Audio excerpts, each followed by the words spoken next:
High court میں petition کی، high court نے پٹیشن خارج کی. گورنمنٹ از ایٹ لبرٹی کہ وہ جو بھی قانون سازی کرنا چاہے، یہ لیجسلیٹر کا حق ہے. وہ قانون ریپیل ہوا اور اس کو اب ریپلیس کرے گا یہی اس طرح کا تھرڈ پارٹی. اس تھرڈ پارٹی کا کانسیپٹ یہ تھا کہ ہم پاکستان سے کسی انڈیپینڈنٹ ایجنسی کو لیں. ابھی جو ہونے جا رہا ہے کہ ہم نے اپنے سسٹم پہ جو ہیرارکی ہے ہماری، ہم نے اس پہ اعتماد کیا. بس کریں ایجوکیشن اپنا فارسٹ کی ہونی ہے تو سروسز کی اور لا ڈپارٹمنٹ کے اور فائنانس ڈپارٹمنٹ کے لوگ ہوں گے ویل ریپیوٹیڈ، ان پہ مشتمل کمیٹی بنے، وہ لیں گے اس کا امتحان. اور تھرڈ پارٹی فرض کریں میں کہوں فارسٹ ڈپارٹمنٹ میں یا ہیلتھ میں آپ کو دو اہم ترین تقرریاں آپ نے کرنی.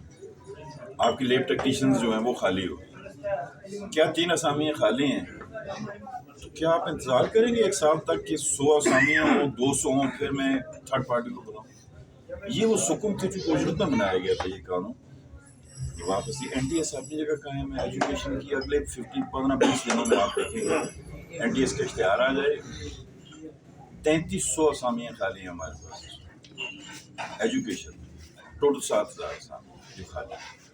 اب بدقسمتی یہ ہے کہ تحقیق نہیں ہوتی اور ایک بات چل پڑتی ہے کہ این ڈی ایس ختم ہو گیا. میں ابھی آپ کو آپ کا نمبر لے کے کلپ میں اپنا جس وقت وہ رپیل کرنے کا جو بل میں نے پیش کیا، میں نے وہاں بڑا لاؤڈ اینڈ کلیئر اس کو ایکسپلین بھی کیا تھا کہ بھائی این ٹی ایس کیا ہے اور یہ کیا ہے. ایجوکیشن اور پولیس میں ہونے والی ریکروٹمنٹ سے پرسوں کی قانون سازی کا کوئی تعلق نہیں. وہ اپنی جگہ مقام پہ قائم ہے اور اگلے 15-20 دنوں میں این ٹی ایس کی کر رہی ہوں. تو وہاں میں نے یہ بھی کہا تھا کہ ہم یہ چاہتے ہیں کہ جس طرح ایجوکیشن کے این ٹی ایس ہم نے بنایا تھا اس کی خالق پیپلز پارٹی ہے. میں بطور منسٹر ایجوکیشن اور اللہ علی کرم کرے بطور انقلابی صاحب ہم نے بیسیکلی وہ قانون بھی کی ایک اسٹاپ گیپ ارینجمنٹ پی ایس سی کیا. پبلک سروس کمیشن کے ذریعے کر رہی ہونا تھی پرائمری ٹیچر کی 7ویں اسکیل سے 14 میں لے کے جانا تھا. اب اسکیل کرنا تھا پرائمری ٹیچر اور اس کو دینا تھا دائرہ کار کس کے پی ایس سی کا. پی ایس سی ایکٹ میں ترمیم کیا، پی ایس سی کے رولز بنے. پی ایس سی میں 2 ممبر جو اس وقت کے فنکشنل ہیں دے آر مینٹ فار کہ وہ پرائمری جونیئر سینئر یہ ٹیچرز کی تقرری کرنی. ہوا کیا کہ جب یہ ہم قانون بنا چکے، پولیٹیکل ول کا مظاہرہ پیپلز پارٹی کی گورنمنٹ نے کیا کہ بھائی عام حالات میں فریش گریجویٹ بچے اور بچوں کی جس وقت تک آپ ایجوکیشن میں داخل نہیں کریں گے سسٹم میں، آپ کے رزلٹس اچھے نہیں آئیں گے اور اس پورے نظام پہ لوگ جو اعتبار ہی نہیں کر رہے. اب اپ اسکیل کرنا تھا تب جا کے اس پہ عمل ہونا. فیڈرل گورنمنٹ نے ایز پر کمٹمنٹ ہمیں 3 ارب روپیہ دے کے وڈرا کر لیا. یہی موجودہ جو مسلم لیگ کے آج کے صدر سیکرٹری جنرل فاروق اظہر صاحب اس وقت مسلم لیگ نون کے صدر تھے، یہ دونوں گئے میاں نواز شریف صاحب کے پاس. 28 جون 2014 کو ایک انٹرنیشنل ایجوکیشن سمٹ ہوئی. گورڈن براؤن نے اس کو کنوین کیا، سرینا اور اسلام آباد. اس میں یہ طے ہوا کہ جی فیڈرل گورنمنٹ نے ہمیں کرنا ہے اسسٹ کرنا ہے اس کے اپ اسکیل کرنا ہے. ٹھیک ہے، 2014 کے بجٹ میں ریفلیکٹ ہوا پیسے نہ دیں due to political. Peoples Party کی گورنمنٹ اگر انہیں پیسے مل گیا، پھر جب قانون بن گیا، رولز بن گئے، اس کا کیا فائدہ اگر وہ امپلیمنٹ تب ہونا تھا جب 4000 ٹیچر کو 1 ارب کچھ اپنا 88 کروڑ تھے سر ٹوٹل خرچے اپ اسکیل کرنے کا. 4000 پرائمری ٹیچر کو ہم نے لے کے جانا تھا 14 سے نہ ہوا. یہ N T S stop gap arrangement کے طور پہ ہم نے لایا کہ بھائی کچھ نہ کچھ تو ایسا طریقہ کار وضع کریں کہ سفارش کے بغیر بچے اور بچیاں اپنی اہلیت کی بنیاد پہ آ گئی.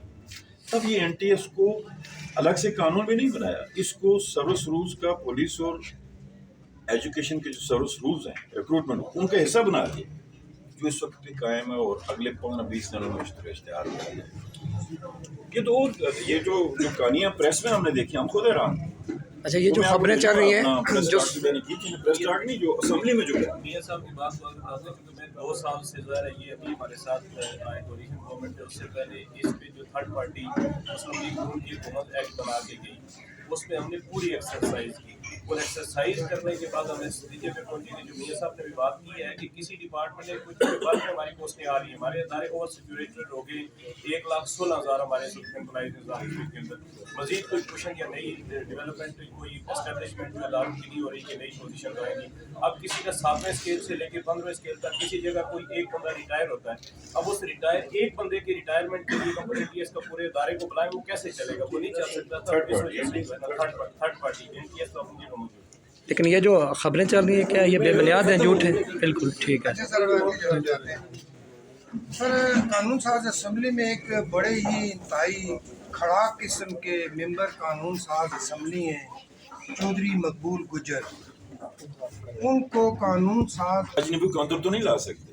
ہاں اگر وہ سسپینڈڈ ہے از موسٹ ویلکم. اگر سسپینڈڈ نہیں ہے وہ یہ میں نے پڑھ کے سنایا ہوں لیکن کہ یہ الیکشن کمیشن کا ڈی نوٹیفکیشن نہیں ہونا ہے. دیکھیں نا بعض اوقات یہ ہوتا ہے کہ اعتراض رہے آواز کی کمی آپ نے برسے میں جائے. آج پورے آزاد کشمیر میں دھرنے جاری ہیں. اب تمام جماعتیں پاکستان تحریک انصاف کو چھوڑ کر اقتدار کے نشے لوٹ رہی ہیں.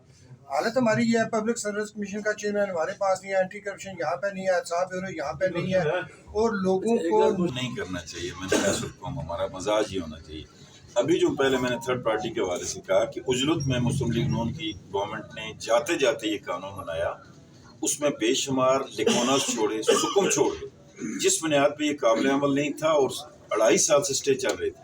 اب اس کو رپیل اس بنیاد پہ کیا کہ ہمارے بچے اور بچیاں جو فریش گریجویٹس ہیں یونیورسٹی سے ان کو اپرچونٹی نہیں مل رہی، اس لیے نہیں مل رہی کہ معاملات جتنے بھی سب جوڈیس ہیں. اس بنیاد پہ اس کو رپیل کیا. عدالت سے جب وہ واپس ہوا ہم نے اس کو رپیل کیا تاکہ نیا قانون لائیں تاکہ لوگوں کے لیے ایک ایونیو کریٹ کیا جائے، وہ آئیں سامنے آئیں. دوسری جو بات آپ نے کیا پوچھی تھی دھرنے کے حوالے سے کرنے کے بعد دیکھیں ایک عوامی ایکشن کمیٹی کی جوائنٹ کمیٹی بنی ہے 4 ماہ کے دھرنوں کو، اور بجلی نہیں سر اسی میں تاکہ ایک بار یہ جواب دے دینا. مطلب ایک ریڈی والا ہے، ایک مڈل کلاس آدمی ہے، 4 مہینے میں اس نے بل نہیں جمع کروایا، اس کا بل ہو گیا 1 لاکھ روپیہ. مذاکرات بھی ادھر جاری ہیں جس میں لاسٹ ٹائم پہ پرائم منسٹر صاحب نے کہا جی مجھے 10 دن کا اور وقت دے دیں. اب 1 لاکھ روپے سے اوپر ان کے بقایات آ گئے ہیں.